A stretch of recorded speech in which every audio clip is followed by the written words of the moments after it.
Grabación número 7.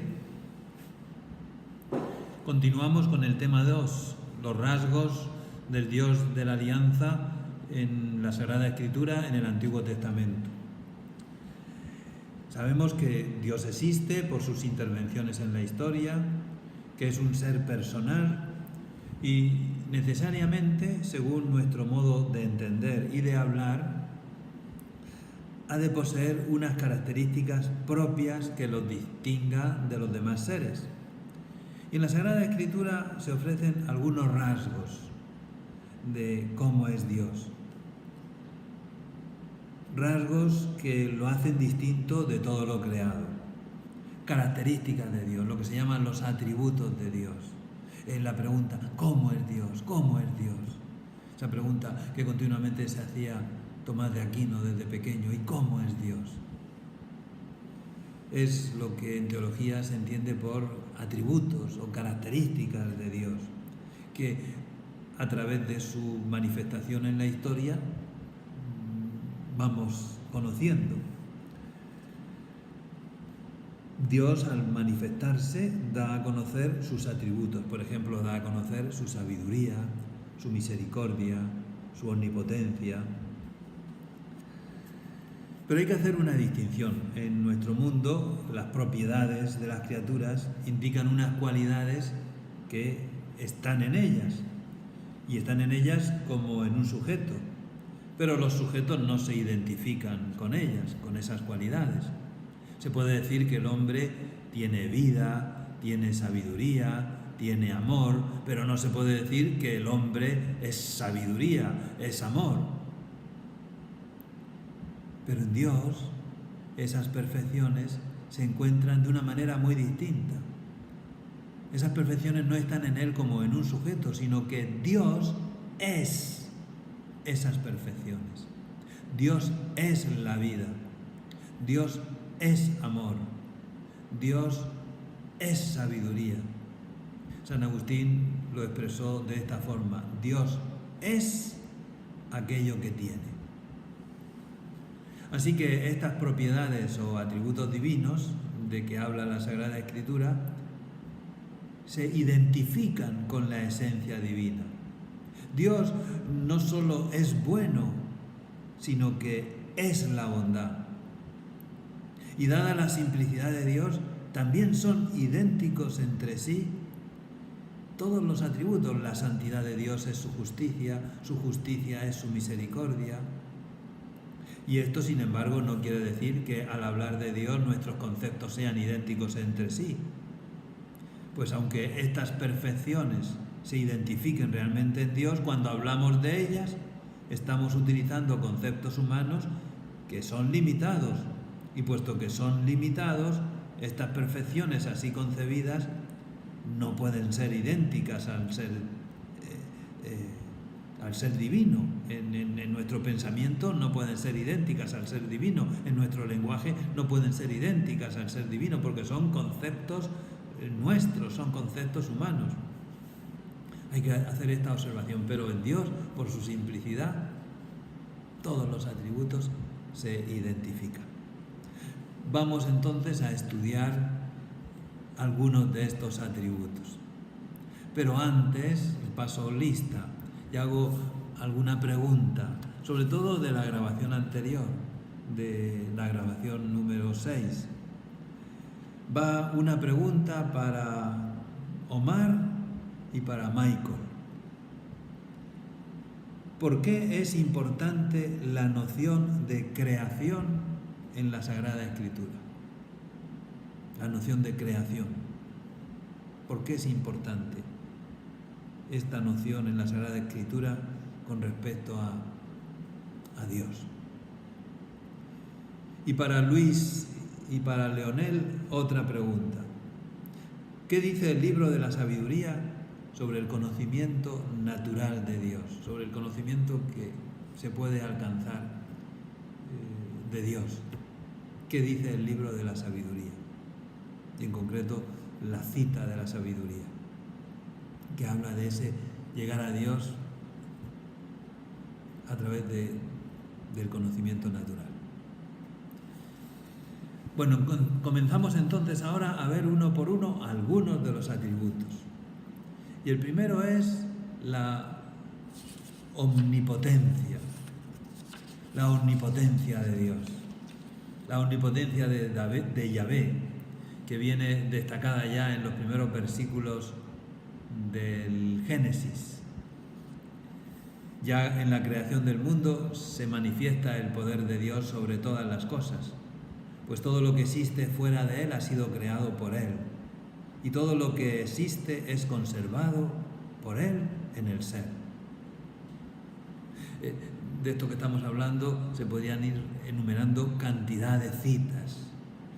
No las voy a decir porque es un elenco enorme. Cada cosa que digo pues está fundamentada en citas de los distintos libros, Génesis, Salmos, Isaías. La omnipotencia de Yahvé se muestra con especial fuerza en la forma como salva al pueblo elegido. Dios vence siempre, y además sin esfuerzo, vence siempre a todos los enemigos del pueblo de Yahvé. A Israel y a Yahvé se le puede cantar los que las fanaticadas cantan en los estadios. Este partido lo vamos a ganar, este partido lo vamos a ganar.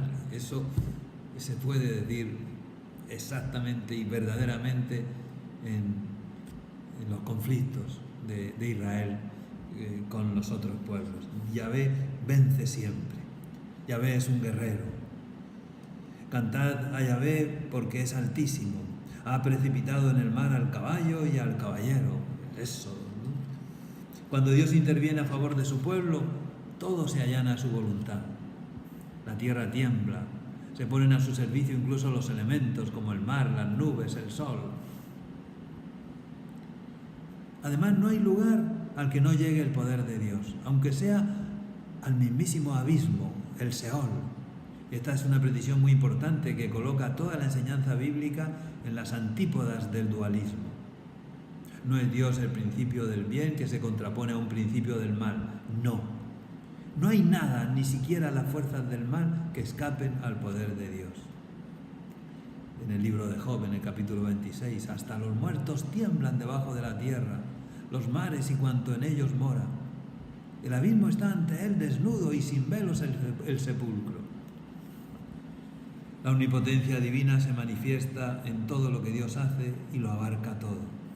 La creación, el gobierno de los pueblos, los juicios sobre los hombres. Y se trata de un poder, y esto también es importante, que ejerce con sabiduría. Gobierna todo con fortaleza y suavidad. Es Dios con su poder el que hace fecunda a Sara, el que después concederá a María una maternidad virginal, ya en el Nuevo Testamento. Actúa siempre con sabiduría, con amor. Su poder es fuerte y suave al mismo tiempo. No es un poder tiránico, despótico. Su poder está lleno de esa suavidad. En el Antiguo Testamento la omnipotencia divina es designada especialmente con las figuras del poder de la palabra que Dios pronuncia, tanto con respecto a la creación como con respecto a la historia. También como el hálito o espíritu de Yahvé que lo alcanza todo. Luego en el Nuevo Testamento se seguirá afirmando la total omnipotencia divina, recogiendo toda esta doctrina anterior. No hay nada imposible para Dios. Y el poder de Dios en Cristo se manifestará sobre todo con la curación de los enfermos y en la santificación de los pecadores. Otro atributo, la eternidad, muy relacionado con la fidelidad de Dios. Recuerden que lo capital en el Antiguo Testamento es la alianza. Un Dios que establece una alianza, que es fiel a su alianza. Para que Dios sea fiel a su alianza, ha de ser eterno. En el pensamiento bíblico, Dios es el que nunca muere, porque si muriera no sería fiel a la alianza, no podría ser fiel a la alianza. Dios es el que no está sometido a ese proceso de desgaste propio de los seres materiales. Boecio definía la eternidad como una posesión perfecta y toda a la vez de una vida interminable. Esa es la definición filosófica de eternidad, una posesión perfecta de una vida interminable, por la ausencia de tiempo. Como es obvio, este pensamiento resulta abstracto para los escritores sagrados, que nunca formularon la eternidad de Dios en estos términos. El concepto de eternidad en la Biblia hay que deducirlo negativamente, es decir, diciendo que Dios no tiene límite de tiempo, que existe desde siempre y no morirá nunca. Los hebreos no se imaginan la eternidad como otro modo de ser, sino que prolongan indefinidamente la línea del tiempo tanto para atrás como para adelante. Pero es claro que en la Sagrada Escritura Dios es ante todo el viviente, el Dios vivo. Con esa habitabilidad exuberante frente a los dioses de los ídolos, que son muertos, impotentes y sin vida.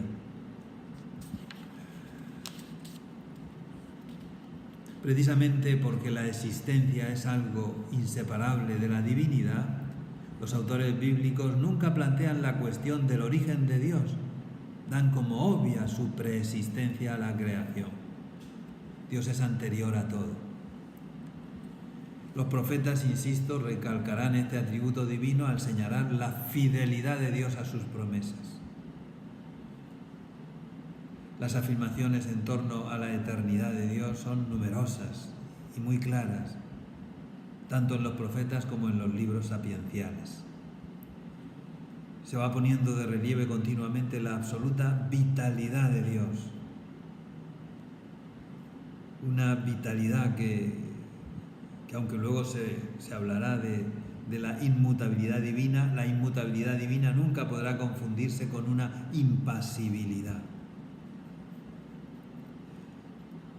En fin, Dios es eterno porque es plenitud de vida.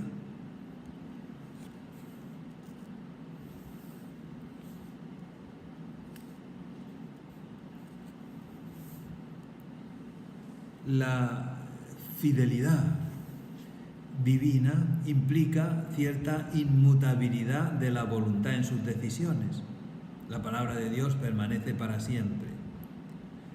Pero estos textos y otros parecidos que los teólogos aplican a esa inmutabilidad, Dios permanece siempre, coexisten en el Antiguo Testamento con otros textos que atribuyen a Dios un cierto cambio, arrepentimiento, cambios de actitud. Así, por ejemplo, ante las oraciones de Moisés, Yahvé cambia su decisión de exterminar al pueblo de Israel. Dios se arrepiente de la decisión de castigar. Pero se trata de textos en los que se quiere destacar la infinita misericordia de Yahvé ante el poder de la oración y de la intercesión sobre el corazón de Dios. Son antropomorfismos. Un antropomorfismo es atribuir a Dios actitudes humanas. Dios es presentado en forma humana.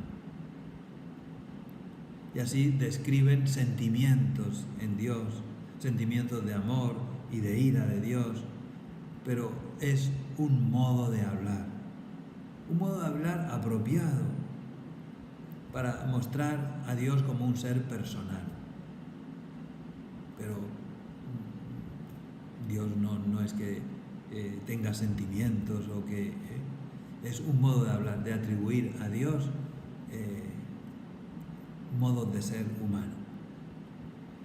Dios se enoja, Dios castiga, son antropomorfismos, modos de hablar. En cualquier caso, esos textos también tienen que ser leídos con la misma veneración que los que hablan de esa inmutabilidad de la voluntad de Dios. No es Dios hombre para que mienta, ni hijo de hombre para arrepentirse, dirá el libro de los Números. Continuaremos con otros atributos en la siguiente grabación.